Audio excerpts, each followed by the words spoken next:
Let me first give you a general sense of the European Union's role in counterterrorism in my job. I would then like to touch on three issues. First, building the European judicial space. Second, the EU engagement with the United States to change the global war on terror policies. And third, the EU assistance to Afghanistan and Pakistan in the rule of law field. Let me start with the EU approach to counterterrorism. The European Union plays a supporting role in the fight against terrorism.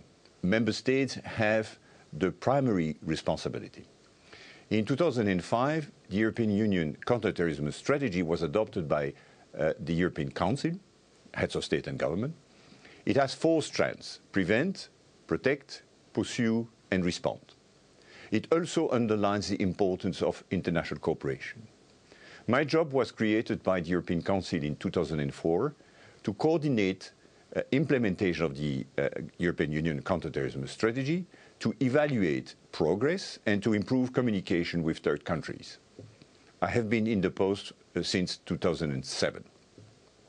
As there are very few counterterrorism specific laws and policies at the European Union level, it means that the counterterrorism is often part of a broader debate and proposal, so that I am involved in many different files and keep in close touch with colleagues from the Member States, the European Union, third countries, think tanks, and the private sector. Prior to my job as a CTC, counterterrorism coordinator, I was involved for over 10 years in the creation of the European Union Justice and Home Affairs policy. After 9/11, many initiatives, such as the European Arrest Warrant, the creation of Eurojust, the mutual legal assistance and extradition agreements with the United States were possible in view of creating better tools to fight terrorism.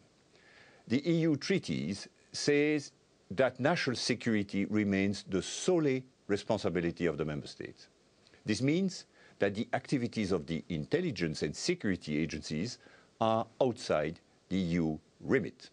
However, where the European Union has a role is in strategic analysis of the threat based on the input of the Member State services and done by a service within the External Action Service, which is called INSEN, and the strengthening of police and criminal justice cooperation and legal tools. This is important as terrorists operate across borders. Hence, in the EU, we need to adjust our legal tools. Let me now turn to the creation of the European judicial space, especially since 9/11, which offers many opportunities directly relevant to you. Let me then turn to the European judicial space. In the European Union, terrorism is regarded as a crime, which needs an efficient criminal justice response. The European Union took action on the definition of terrorism crime, procedural aspects related to evidence, and created agencies for operational cooperation, Europol for police cooperation, Eurojust for judicial cooperation. The European Union counterterrorism measures have to comply with the European Convention of Human Rights, the EU Charter of Fundamental Rights. Since Lisbon, they can be reviewed by the European Court of Justice. In order to cooperate in the fight against terrorism, it's important to have a common baseline definition. As you might know, there is no universally accepted definition of terrorism. To achieve this, the European Union adopted the counterterrorism framework decision in 2002, which sets out a number of terrorist crimes. It was amended in 2008 to include additional, in particular preparatory crime, which allows us to use the criminal justice response not only after an attack has been committed, but also before, for example, by prosecuting for membership in a terrorist organization. The Commission is now reviewing the implementation of the framework decision. It is important that the EU legal tools remain in tune with the threat. So I recommend to explore whether it would be feasible to include a new provision criminalizing terrorist travel, for example, to Syria, which is not covered so far. Passive training is not included in the European Union framework decision, and which poses many challenges for prosecution. The framework decisions are relevant in particular in the EU member states which had less developed counterterrorism legislation or had no specific legislation at all.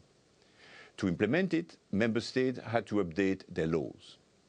This avoids that terrorism travel freely in the Schengen zone to an EU member state where what they did is not criminalized. The European Union judicial cooperation is based on the principle of mutual recognition. This means that the judicial decision and judgment in one member state is recognized in another member state. This is revolutionary compared with the traditional and very slow process of mutual legal assistance and extradition. However, we have not finished yet to fully implement this principle. Cross-border collection of evidence and introduction of trial remains a challenge, in particular with regard to special investigation techniques. A framework on execution of order freezing property and evidence has been adopted in 2003. It recognizes only the decision to freeze. Transfer has to be requested separately. In 2008, the European evidence warrant was adopted, which is progress, but has two weaknesses. It only recognizes judicial decision to transfer existing evidence, including object, document, and data. It is also complementary to mutual legal assistance. To have a more comprehensive approach, the European investigation order will be formally adopted very soon. Member States and the European Parliament have reached a compromise in December of last year. It would contribute to simplifying and facilitating the evidence-gathering procedures in criminal matters. The goal of the directive is to set up a unified, comprehensive system for obtaining evidence in criminal cases with a cross-border dimension. This includes decision to gather evidence in real time. Some cross-border aspects of special investigation techniques have been regulated by European Union law, such as cover investigation, undercover officers, interception of telecommunication, cross-border observation, surveillance, and controlled deliveries. However, a number of special investigation techniques are not regulated, such as online search, use of informants. In addition, different regulation in member states of the special investigation techniques can make recognition and cooperation difficult. Hence, the challenge is to improve mutual recognition and common approaches in this area remains. Eurojust, which has prosecuted members in each member states, allows criminal justice cooperation on counterterrorism cases in real time, formally and informally.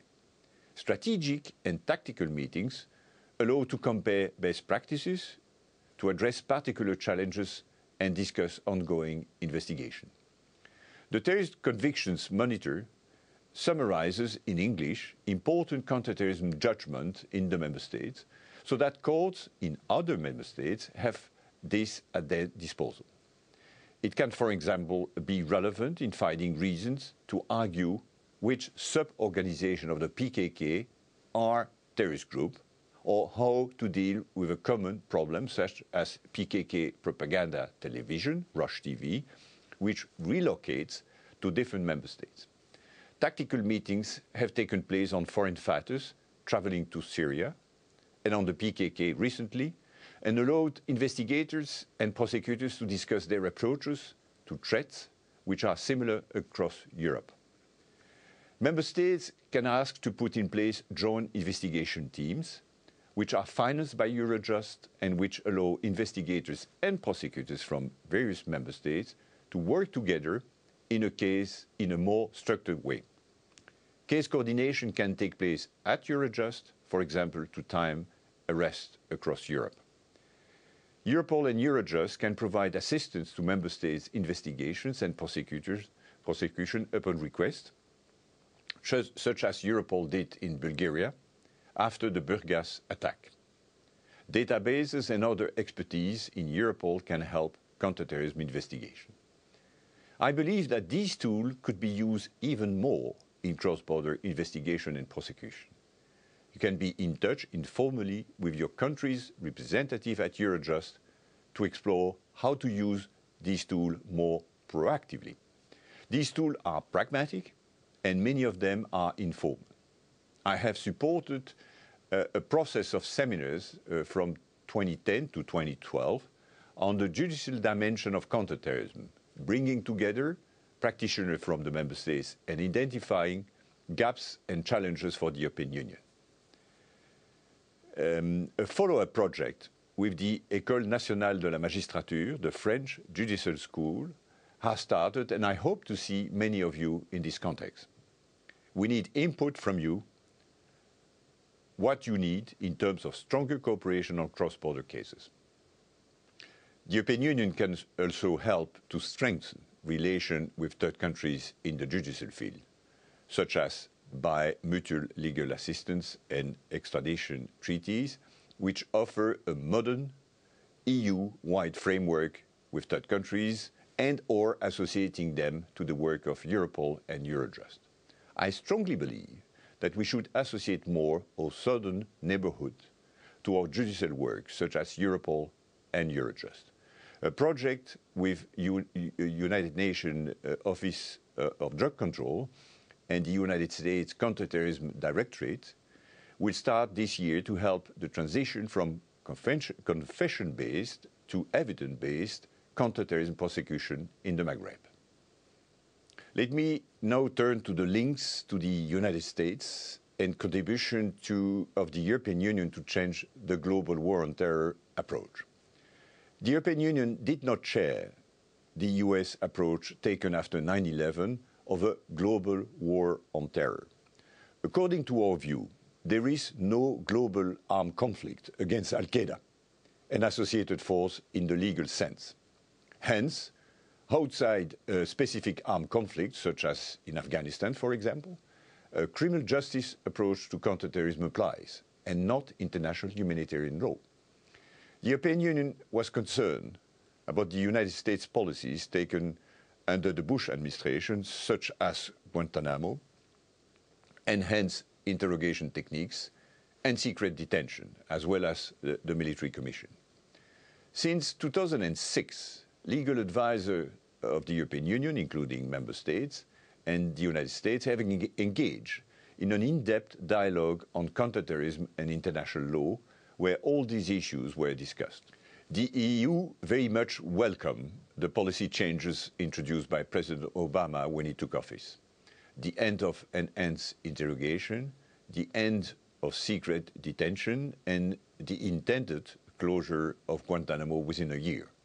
I personally invested very much to convince the European Union to support President Obama in his change of policies, to get back closer again to the traditional criminal justice approach to counterterrorism.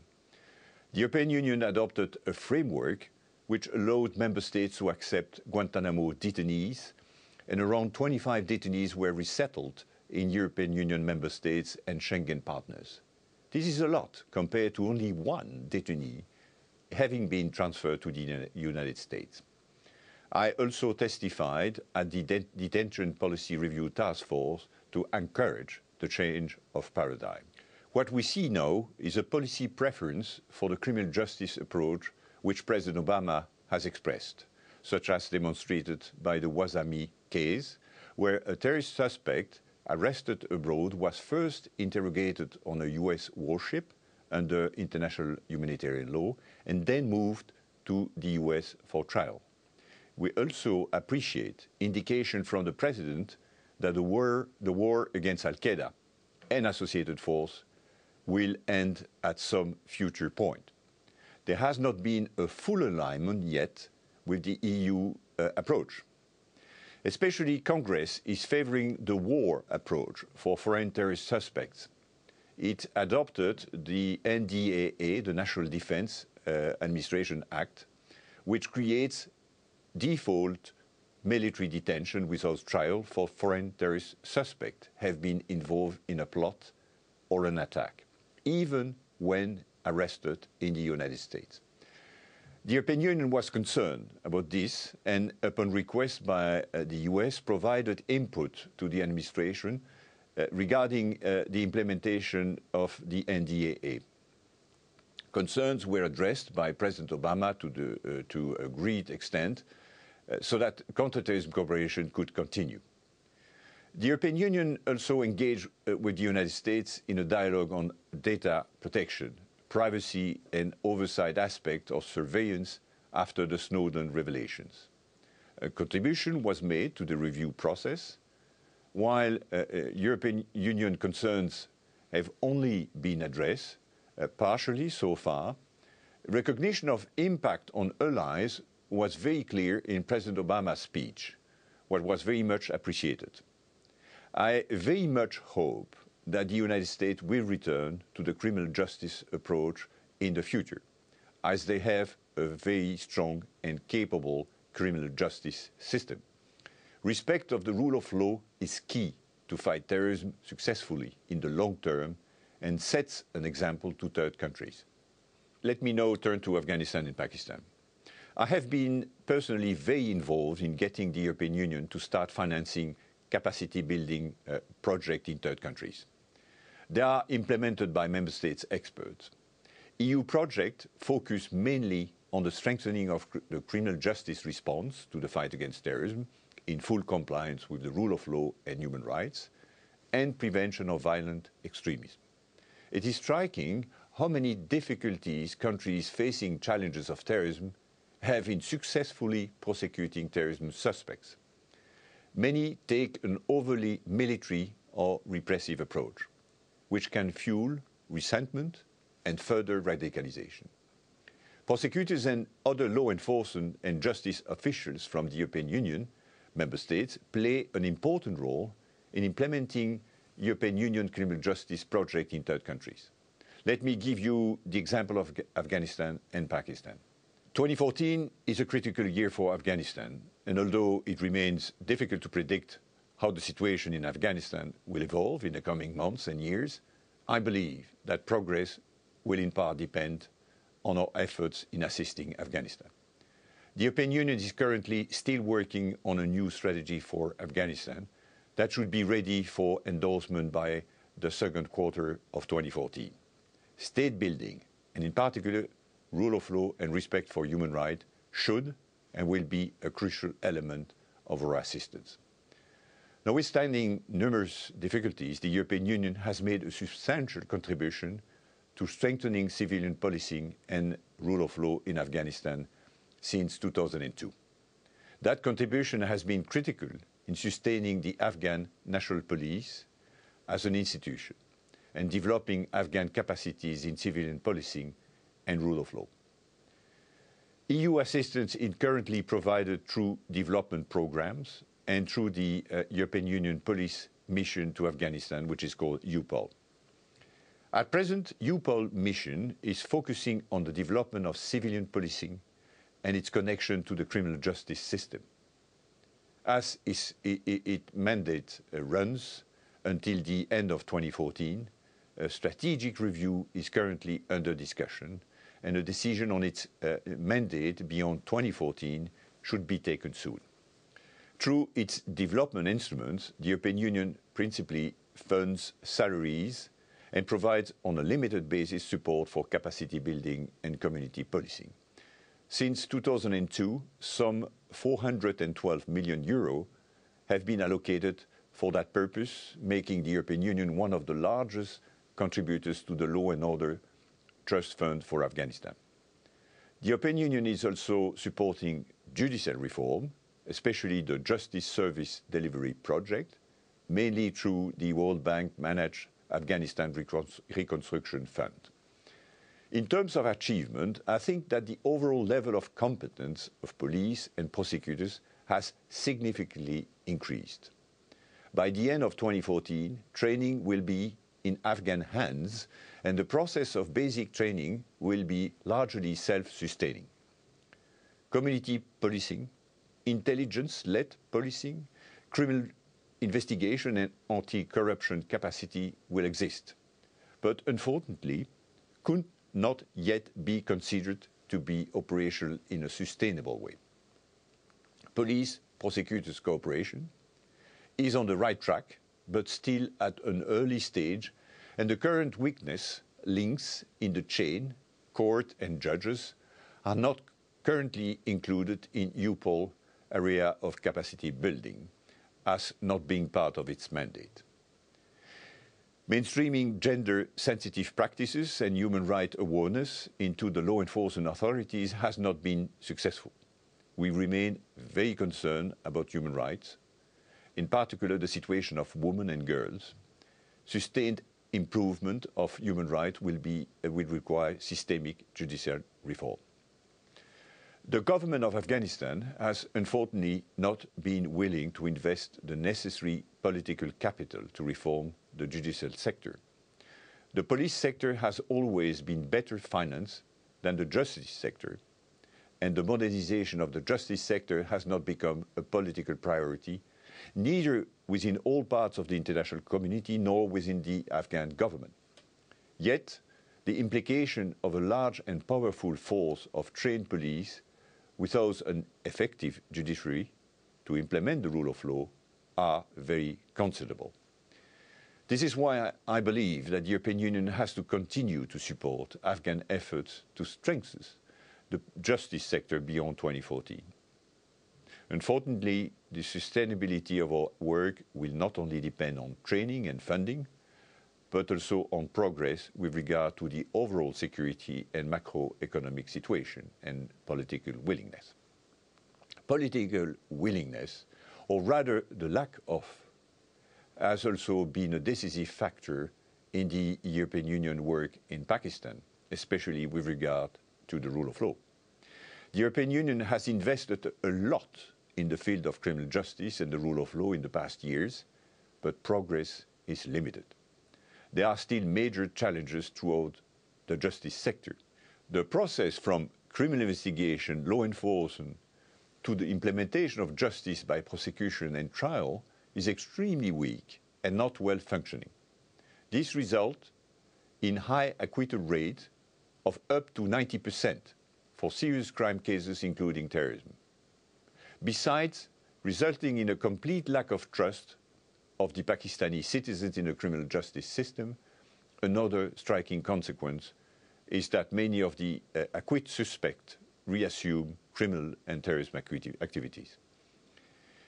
In that context, in February 2012, the European Union adopted the EU-Pakistan 5-year engagement strategy.